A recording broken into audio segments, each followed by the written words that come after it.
Você já olhou para a lua cheia e sentiu um arrepio na espinha? Aquele brilho prateado que inspira poetas e amantes também guarda um dos mitos mais aterrorizantes da humanidade, a lenda do lobisomem.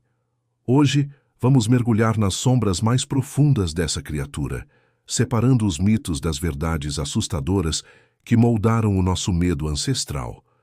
Prepare-se, porque a noite vai ser longa. A imagem clássica do lobisomem é a de um homem que, sob a influência da lua cheia, se transforma numa fera sedenta de sangue, metade homem, metade lobo.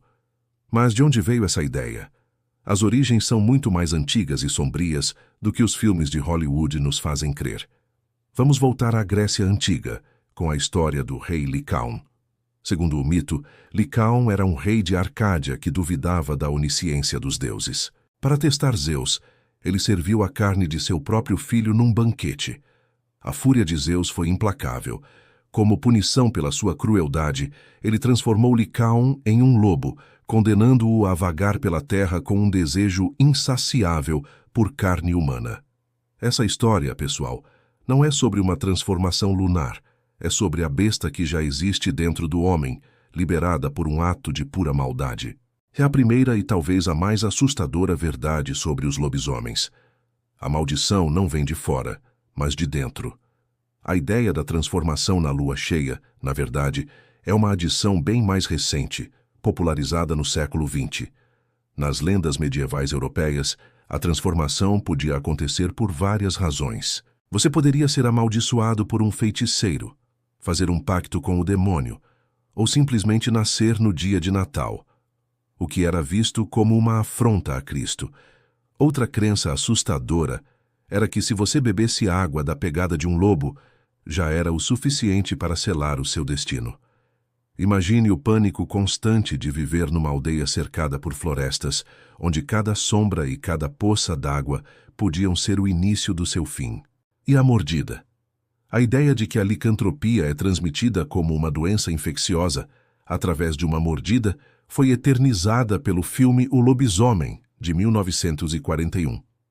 Essa versão moderna tornou a maldição quase como um vírus, algo que pode se espalhar descontroladamente. Mas nas lendas originais, a transformação era muito mais pessoal e trágica. Frequentemente, o lobisomem mantinha a sua consciência humana durante a transformação. Ele sabia o que estava fazendo, mas era incapaz de parar. Imagine o horror, estar preso no seu próprio corpo, assistindo como um passageiro, enquanto suas mãos se tornam garras e você ataca aqueles que ama. Essa agonia psicológica é, para mim, o aspecto mais sombrio da lenda. Durante a Idade Média, a linha entre lobo e lobisomem era muito tênue, e o medo era real. Na França do século XVI, um homem chamado Gilles Garnier, conhecido como o Eremita de Saint-Bonneau, foi julgado e condenado por ser um lobisomem. Ele confessou sob tortura ter feito um pacto com o diabo, que lhe deu uma pomada mágica para se transformar em lobo. Sob essa forma, ele admitiu ter caçado e matado várias crianças. Garnier foi queimado na fogueira. Histórias como a dele eram comuns. Outro caso famoso é o de Peter Stump, na Alemanha. Ele também confessou ser um lobisomem por mais de 25 anos, usando um cinto mágico de pele de lobo para se transformar. Ele foi acusado de crimes terríveis e sua execução foi uma das mais brutais da história. Hoje olhamos para esses casos e vemos histeria em massa, caça às bruxas e, possivelmente, a ação de criminosos que usaram a lenda do lobisomem para encobrir suas atrocidades. Ou talvez, quem sabe, eles realmente acreditassem ser monstros. A mente humana é um lugar complexo e assustador. Mas e a fraqueza à prata? Esse é outro elemento que, embora famoso, não era universal nas lendas antigas. A prata se tornou a arma definitiva contra lobisomens, principalmente na ficção moderna. Por quê? A prata tem associações históricas com a pureza e a lua. Em algumas culturas, era considerada um metal divino. Então, faz sentido que um metal puro e sagrado seja a única coisa capaz de ferir uma criatura tão profana e corrompida. Nas lendas mais antigas, no entanto, a única maneira de matar um lobisomem era com fogo ou decapitação, ou, em algumas versões, descobrindo sua identidade humana e chamando-o pelo nome. Vamos pensar no simbolismo. O lobisomem representa a nossa dualidade, o conflito entre a nossa natureza civilizada e os nossos instintos mais primitivos e selvagens. É a luta diária para manter a besta interior sob controle. É por isso que a figura do lobisomem continua a nos fascinar e aterrorizar. Ele não é um monstro que vem de outro mundo. Ele é um de nós. Pode ser o seu vizinho, seu amigo, ou até mesmo você, lutando contra uma escuridão que ameaça consumir tudo. Existem também variações da lenda ao redor do mundo que são igualmente arrepiantes.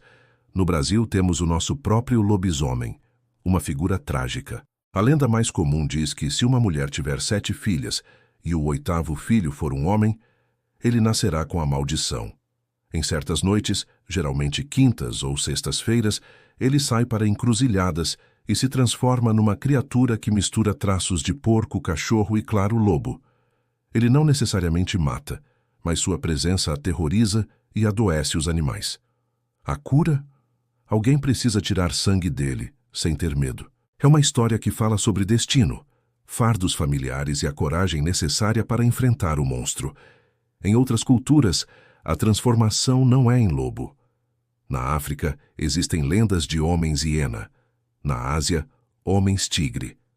Cada cultura projeta seus medos no predador mais temido de sua região.